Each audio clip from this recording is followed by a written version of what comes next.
Bulan puasa ni, apa yang leceh sangat nak bangun sahur? Bangun je dah. Kunci alam, bangkit ke badan, pacakkan diri. Bangun, benda tu bukan susah pun. Bang, tapi saya tak ada benda nak makan dah bang. La ilaha illallah Muhammad Rasulullah. Kau panaskan je lauk-lauk yang dah ada tu. Kau panaskan. Ha? Engkau pergi bazar berapa banyak kali? Kejap-kejap saya mau peta ais. Kejap-kejap saya mau peta ais. Kejap-kejap saya mau peta ais. Kau tahu tak? Peta ais kau tu dah macam bazar ada dalam tu.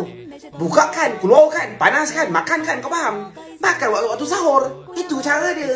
Pingai. Bukan kau simpan ada peta ais banyak apa? Kau kolektor lauk. Tak ada kerja lain. Apa kau ni? Alah, kalau rasa macam awak tak nak beli kurma.